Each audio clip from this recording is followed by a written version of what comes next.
Так, пожалуйста, зачем мы собрались, что происходит, какая конференция, в чем суть? Вот. Здесь все представители международных организаций, государственных организаций наших Кыргызской Республики. Любые ваши интересующие вопросы по данной конференции можете задавать всем участникам данной конференции. Вопрос, пожалуйста. Thank you. Yes, my name is Sasha Gabizon, and I'm Director of Women in Europe for Common Future. And we are one of the co-organizers of the conference today, together with BIOM. And the conference is supported within our projects by the European Commission, who is here, and by the German Ministry of Environment, who are also here. And as a strategic partner, the Rotterdam Convention Secretariat has agreed to speak here today as well on the advantages for countries of being a party to the Rotterdam Convention, as Kyrgyzstan has been since the very early beginnings, and on how the Chemicals Committee works, which has suggested that chrysotyl asbestos should be listed in Annex 3 of the Rotterdam Convention. So we have discussed what would that mean for Kyrgyzstan. It does not mean a ban of asbestos. It just means better information for the government about imports into the country. We will have this afternoon a presentation by the World Health Organization, by Mr. Kim, who is also here for questions. And the World Health Organization is the main worldwide expertise organization which has given recommendations why it is so important to look at the high carcinogenic characteristics of chrysotyl asbestos, which is why already more than 50 countries in the world have decided that after for many years trying to have controlled use of chrysotyl asbestos, it was better for their economies and for their public health to entirely stop the use of asbestos, because the substitutes are not more expensive and they do not give the high costs which we now have in our economies. So that's an introduction, and please ask questions to any of the speakers. And I'm sure BIOM can also, BIOM is here also, you joined us, who is our partner on this project, will also be happy to answer questions. У меня два вопроса. Первый вопрос. Могли бы вы привести какие-то примеры из мировой практики, где, к чему приводит асбест? Вот, были ли какие-то такие страшные случаи, которые... И второе, значит, насколько в Кыргызстане сейчас ситуация именно, чего нам можно бояться и нужно ли чего-то бояться? Вот в плане использования асбеста в производстве, какие там нормы где-то не выполняются? Есть большой доклад, но хотелось бы вкратце узнать вот такие моменты. Спасибо. Thank you. I'm working in the German Ministry for the Environment. And I'm here in the Kyrgyz Republic to share with you the sad experience that we have gone through in the Federal Republic of Germany. Some decades ago, we have used in Germany, like in many other Western European countries, asbestos, and mainly chrysotyl asbestos, for roughly the same purposes as you use it in the Kyrgyz Republic today. That is, construction of buildings, roof parts, and so forth. It took quite a time until we discovered the severe health consequences. The result, and you were asking for some data, the result is that even though the use of asbestos has been forbidden in Germany more than 15 years ago, it is still, until today, the most important occupational disease that we have in Germany. So from all the occupational diseases, the asbestos-induced diseases and deaths is the most important. And this is, of course, very sad for the persons and for their families, but in addition, it is a severe problem for the whole economy of the country. To give you a number, we are presently paying $5 billion per year just for the pensions of those people who can no longer work because they became ill from asbestos-induced diseases. Thank you.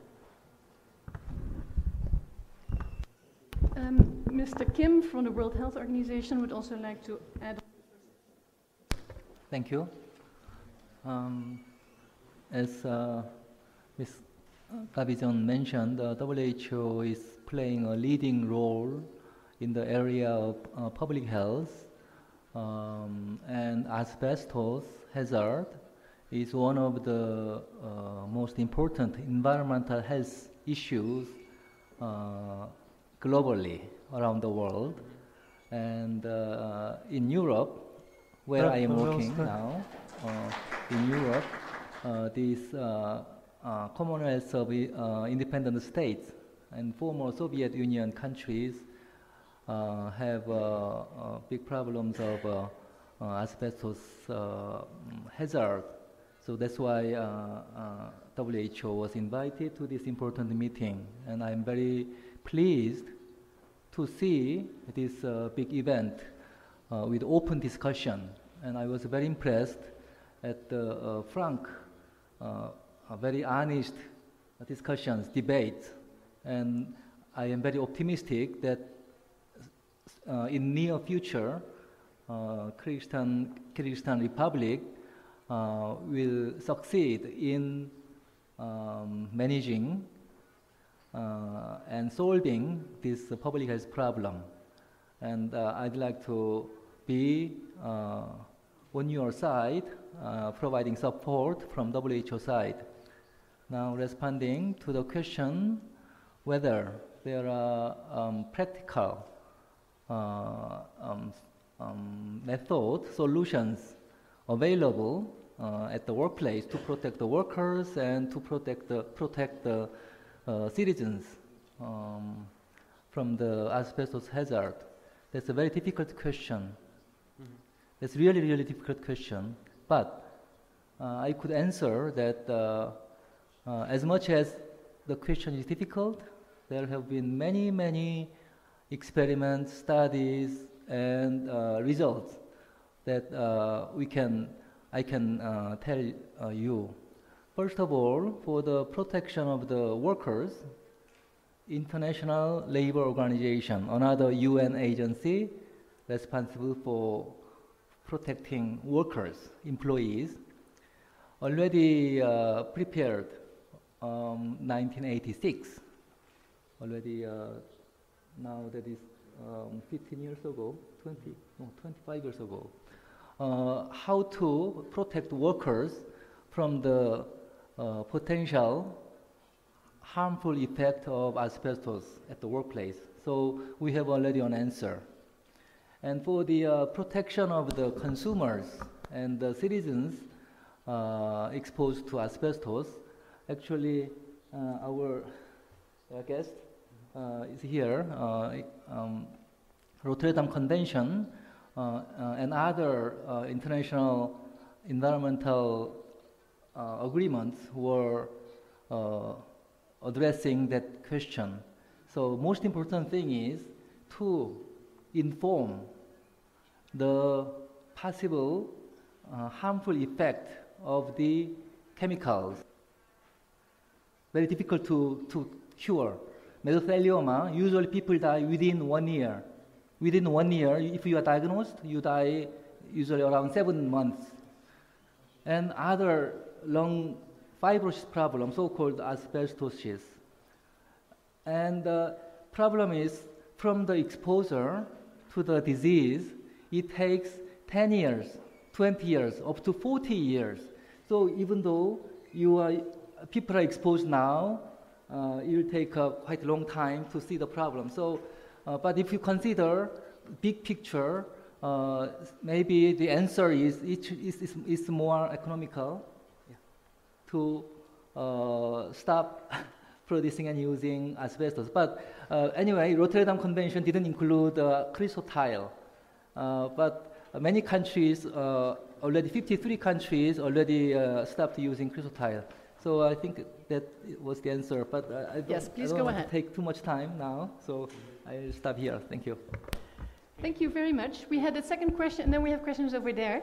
So let's take the second question and also come back to the second question of the lady. Please go ahead. У меня вопрос. Китай подписал вот эту Роттердамскую и Стокгольмскую конвенцию?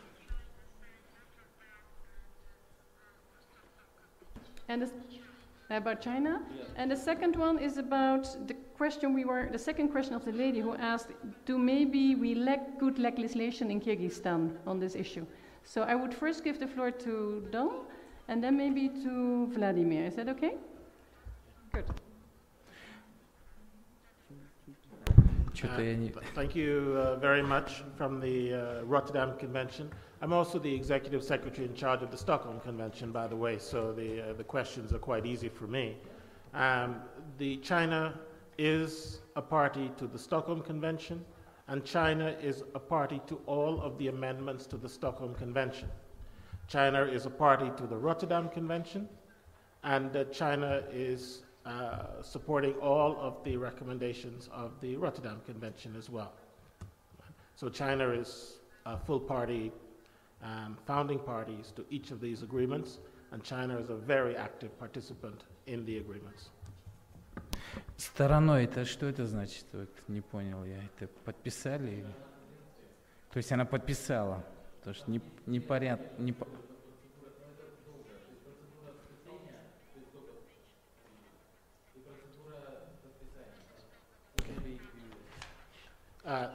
Thank you. Yes, thank you very much. I apologize.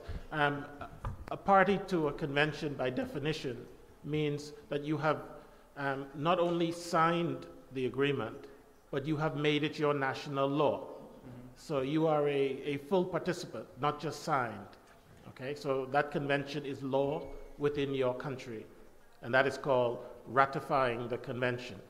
Initially, when it's adopted, if you think that it is okay, your country will sign it, then your national parliament will go through the process of making it national law and authorize your Minister of Foreign Affairs to ratify the agreement with the United Nations. And China has done that for both, and so has Kyrgyzstan, by the way. Thank you. У меня второй вопрос. Я вот по слайду Владимира обратил внимание, что в основном лоббируют, значит, вот, противники асбеста, развивающие богатые страны. А в развивающих, вот как раз и про шифер говорился, по монополию Канта, да? Вот. А что взамен вы можете предложить нам, если мы вдруг откажемся, да? Потому что здесь вообще не акцентируется на экономической стороне для развивающих стран. Все время нам говорят в общем, что это вредно, но не говорят, какие последствия могут экономически быть для такой страны, как наша, где очень остро стоит материал. Это вопрос стройматериалов. I will try to answer part of that question, and then others can also answer. We have looked into the substitutes for chrysotyl asbestos, and there are many, and we will have a presentation this afternoon at 3 o'clock about producers of substitutes in China, Thailand, Philippines, Brazil, Turkey, Switzerland, USA, Australia. And so it depends on what you're substituting. If you're looking at roofs, In Kyrgyzstan, I understand 97% of the asbestos use is in roofing. And then you have different possibilities. The cheapest options is what has been tried by your company is to use, for example, cellulosis, vegetable material combined with asphalt, bitumen. And you can make the same type of roofing. And it can be done in small factories in the villages. You don't need a very big factory for that. That is cheaper than what you normally find on the market for asbestos slates. But you have also the very nice ceramic roofing materials. And for example, in Thailand and in China, you have a lot of ceramic roofing materials, different colors, different styles. And another popular substitute, which is produced also in 5 big companies in China, which would also be easy to get from Kyrgyzstan, is what is called polyvinyl alcohol-based slates. So there are many different options available, and if I would recommend the big asbestos company you have here in the Chiu Valley what to look at, I would recommend them look at the future. More and more countries stop using chrysotile asbestos. What is your future market? It is substitutes. And there might be an interest to cooperate with China or Thailand or so on developing such alternative materials in addition to what they have now. Would anybody else like to go? Yep. Thank you. There are 2 different objectives. I represent the Rotterdam Convention, and we are looking at particular obligations of countries under the Rotterdam Convention. The Rotterdam Convention does not ask countries to stop manufacturing or mining or exporting or importing any chemical, including chrysotile asbestos. There are health impacts from chrysotile asbestos use, which are also recognized by the Rotterdam Convention. Countries make their decisions based on the risks that they are encountering versus the economic and political and social situation in their country. So you have to find the right balance. And I think Kyrgyzstan is at a point where you have to look at least to see what your situation is. The Rotterdam Convention is recommending to countries that you look at what the world is doing. The world is stopping the use of all asbestos, including chrysotile asbestos. So your potential markets are going to get smaller and smaller. Normal business companies look at what else are we going to do as our markets get smaller. We're going to sell less and less, and people are going to get unemployed. And the most logical thing to do, and this is what most developed countries' companies have done, is that they're the ones who develop the alternatives. So as their asbestos sales go down, their non-asbestos sales go up. People buy whichever one is the cheapest. But if you make them both, your company doesn't lose. So most places in the world, that's what is done. And it doesn't happen in the next year or 2 years. Germany is here telling you about their situation. After they recognized they had a problem, it probably took them 20 or 25 years to get out of it. You see, so it doesn't happen right away. It's a transition from one to the next. And you can make it smooth so that your country doesn't feel economic problems, the companies thrive, they increase their business, and so on. So it's not a case of do one or do the other. It is do them both, and then you transition as it's comfortable for your companies and for your country. Thank you. Спасибо, дорогие коллеги. Я хотел вот на вопрос первой выступающей, то есть, как бы сказать, во-первых, мы вам раздали, значит, вот здесь проект резолюции, в котором в концентрированном виде, как бы, проблема собрано так или иначе. Вот поэтому я хотел на него обратить внимание, чтобы не занять много времени. Вот, значит, сейчас мы будем его раздавать всем присутствующим и будем как-то согласовываться. Что касается, чего нам надо бояться, то ответ такой амбивалентный. И всего, и ничего. Да, то есть, сейчас объясню почему. То есть проблема с асбестом в Кыргызстане стоит в том, что он вообще никак не контролируется. То есть нормы, да, то есть там у нас действительно нормативы, да, оставшиеся Советского Союза, вот и сегодня нам про это говорили, значит, пересматриваются, но, как бы сказать, достаточных базы данных, то есть у нас эти нормативы есть, но достаточно базы данных для того, чтобы сказать, что в Кыргызстане есть профиль, вот, проведенные исследования, там, заболевания и так далее, их нет. Мы пользуемся чужими, в этом смысле, результатами исследования. И чужие результаты, но в том смысле, что чужие, что всемирные, да, то есть их можно назвать международными результатами, они показывают, что риск есть. И, соответственно, все, что связано с асбестом, приносит риск. Соответственно, вот здесь и мы должны для себя понять, что мы понимаем, что это плохо и токсично. То есть, значит, соответственно, первый уровень – это уровень, значит, на самом производстве, безопасности самих рабочих, как они работают. Другой уровень – это соприкосновение людей с теми материалами, которые содержат в себе асбест. Это шифер, это вот эти асбестоцементные трубы, это другие всякие прокладки и так далее. То есть, соответственно, если люди соблюдают какие-то меры безопасности, информированы, это их право личного выбора. Сегодня проблема, самая главная, в том, что никакого выбора, собственно говоря, нет. Потому что люди не контактируют с этим материалом, не осознают степень их опасности и потенциального риска. Тем более, что риск, как я уже говорил, оттенен во времени. Соответственно, он не реализуется быстро. И в этом смысле мы поднимаем этот вопрос на этой конференции еще в том, чтобы вообще заговорить о оттянутых во времени рисках и рисках, связанных с токсическими веществами.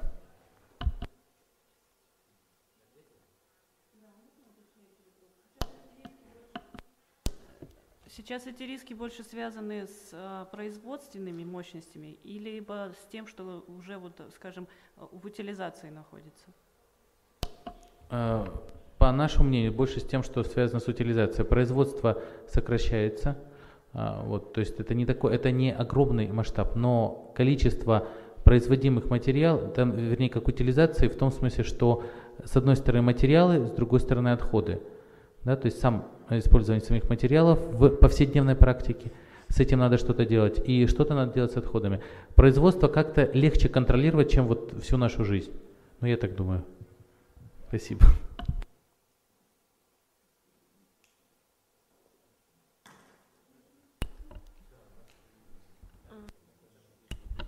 Вот вы говорите, что сначала здравствуйте, меня зовут Гульзана Нукиева. Я из КТР, Первое радио, и я хотела бы задавать вот такой вопрос. Вот вы говорите там про опасности для здоровья, да, и какие опасности, именно какие заболевания хотелось узнать? Можно?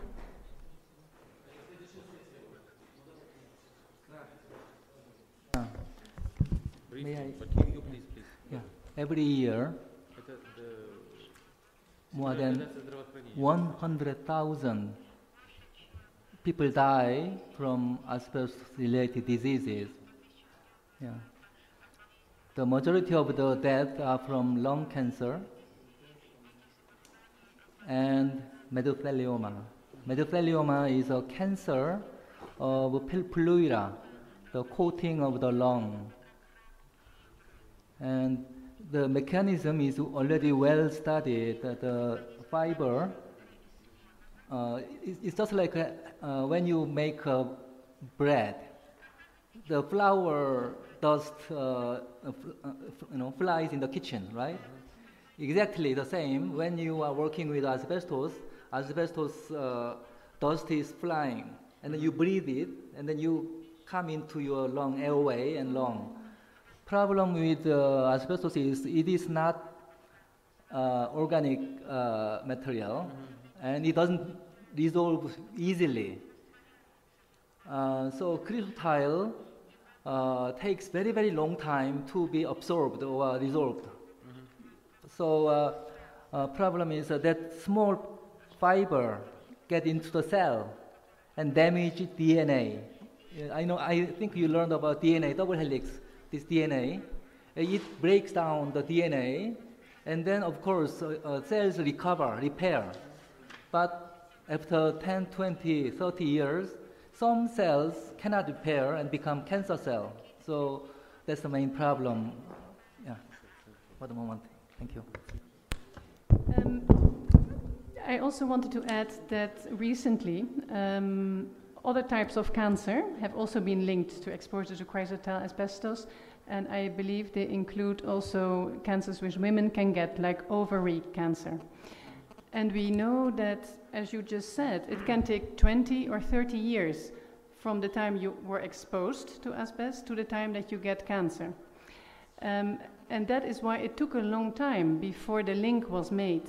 But we now know that also children playing near asbestos factories have gotten cancer from the exposure they received from playing near these factories.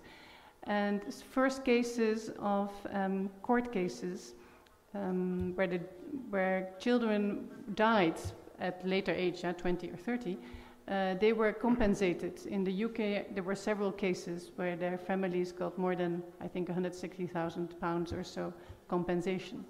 And that is one of the big costs we now have in the economy, that we have all these victims who often are also poor people, who are badly insured through their health insurance, and the state or the companies where they worked have to pay for them and for their remaining families after they become ill from the chrysotile asbestos. I probably missed the best part of the event, I'm sorry. Such question. What do you think people can do here, paying attention that countries going through a period of tough issues generally, and in spite of it, to increase personal awareness of population, of citizens, of ordinary people? How this problem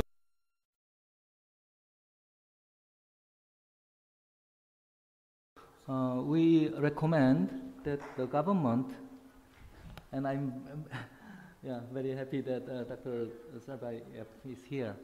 The government should prepare a strategy how to deal with the problem, and in the strategy there should be a information strategy to raise awareness of the public about the issue.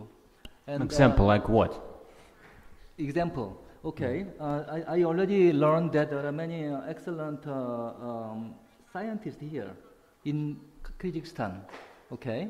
And they have kind of influence in the community, scientists as opinion leaders. Government can provide research fund, research opportunity to study what's going on in Kyrgyzstan. And there is first very comprehensive report already out there. That kind of report can be produced more and more, and then through the media, they can be communicated with the public. And my point is, you cannot deal with this problem patch by patch, dealing with one by one, mainly because of the interest of the asbestos-related industries. It's same as the tobacco industry. Who doubts that tobacco smoking causes cancer? Everybody believes it, right? But if you ask to the tobacco industry, they deny it. Give me evidence, no evidence. It's very difficult to deal with the same. Okay. Same in this meeting. Thank you very much. Yeah. We have little time left, Okay. so I also want to give the opportunity to Mr. Cooper. Yes, specific things. You see, okay, you have the public awareness thing, but you need to tell people what to do. Firstly, it's used a lot, right? And the people who get impacted are those who get in contact with it. The roofing tiles that you have, to be able to let the carpenters and house builders know when you go to take them off, don't just smash them up, right? Sure, you can take them off, but as you break them up, it creates the fibers that cause you problems, right? To let your mechanics know if they work on brake shoes, that when they go to change the brake shoes on your car, they make sure that they wear some protection because the fibers go into them.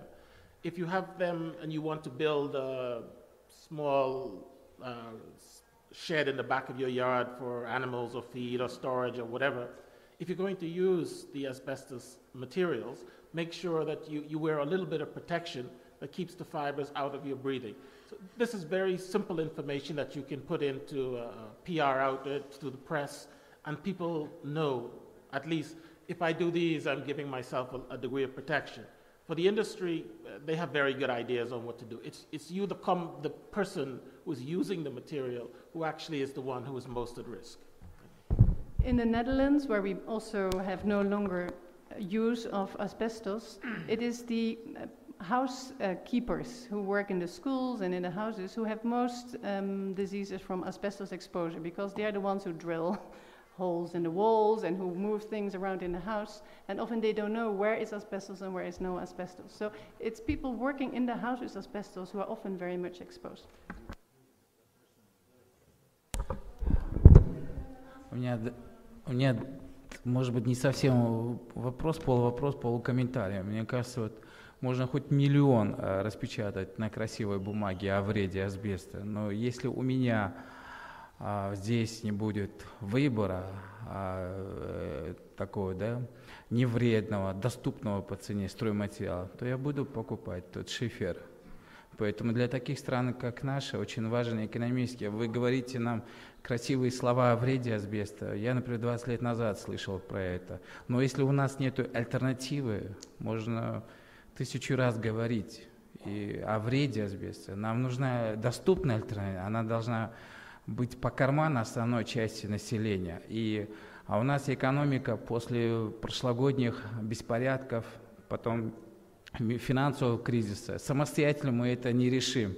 И я на свой вопрос так и не получил ответа, потому что вы говорите в общем, но нужна и конкретная экономическая программа, и без внешней подпитки мы не самостоятельно не решим. Можно до утра говорить о вреде асбеста, но надо подкреплять это конкретными помощью тоже. Yes, just mention in passing that I represent the European Commission, which is the body of the European Union, which finances partly this conference.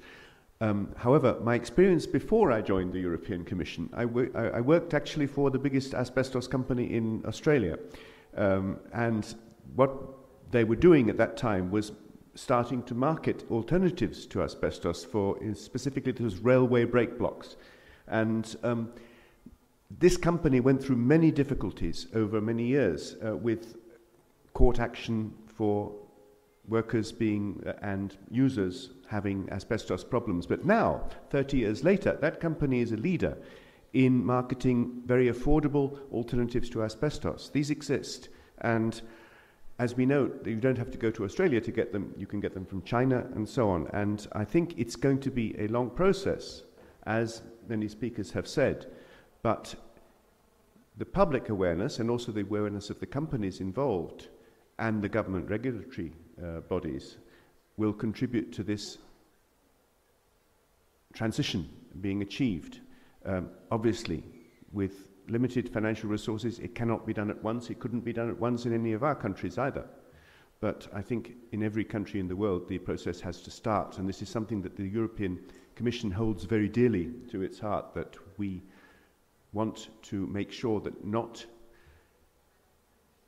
that people are not exposed unnecessarily and with false arguments about the cost in the medium to long term. Immediately, of course, it can't be done at low cost, but in the medium to long term, the costs would be, if not only neutral, as Mr. Cooper has said, but even beneficial to the companies involved, that they would have a larger market for these new materials.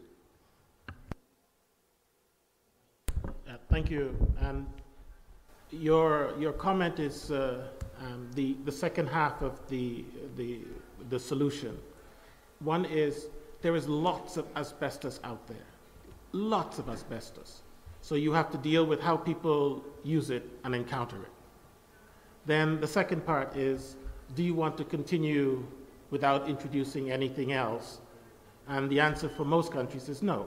We would like to find at least alternatives that are the same price. Cheaper would be better, but at least the same price. There are alternatives that are cheaper. and safe to use. It's how to bring them to the consumers in Kyrgyzstan. And what is the easiest route for that to happen is for the companies who are producing or manufacturing the asbestos products to bring them to you at the same time. When you get to the shop, you've got 2 or 3 different materials you can buy that are comparable in price, and you can choose that I don't want to buy the asbestos one, and I can buy something else that's the same price. These products do exist, and these companies, if the right incentive is there, can begin the process of shifting and providing you with the alternatives. There are also market opportunities which exist for other companies who are not in the material supply business to also be able to come in as competitors and supply these products. Not invent them, just provide them. Kyrgyzstan does not manufacture, does not produce or mine asbestos. You import the asbestos material to produce pipes and to produce lighting and to produce tiles. You can just as easily import the non-asbestos material and do the same thing. But there has to be an incentive to the company to do it. The press letting people know that there is another way. People saying, I would like an alternative, can you make it available? My last word on this is the same companies that your big manufacturer might be buying their asbestos raw materials from, say in China. Those companies in China also are the ones who are producing the alternatives. It's ironic. They will sell you whichever one you want to buy. If you want to buy the asbestos raw material, that's what they'll sell you. If you want to buy the alternative raw material, they will sell you that as well. This is the way China went. They decided, I'm not going to choose one or the other, I'm going to produce them both. And when people stop buying my asbestos material, I'll be selling you the non-asbestos one. That's what was just described happened in Australia. And that's what we're suggesting is most likely the best route for Kyrgyzstan to go, that you supply both, give people choices. The company doesn't lose any money. It's selling whichever one you want to buy, right? And do it in a time frame that matches our country, not what matches Germany or the UK, one that matches your economy. And you have that ability to do it. And clearly by the participation in this conference, people are now talking about it. So there is an opportunity to find a way to do it. So this is a very good time to be looking at it, and for you in the press to bring it to the attention of the people who are supporting you and looking to you for direction through your stories. Thank you. Thank you very much. And unfortunately, our guests have not yet eaten, so we're bringing them to lunch. We thank you very much. And if you want to stay on this afternoon and ask more questions, please join us. Thank you.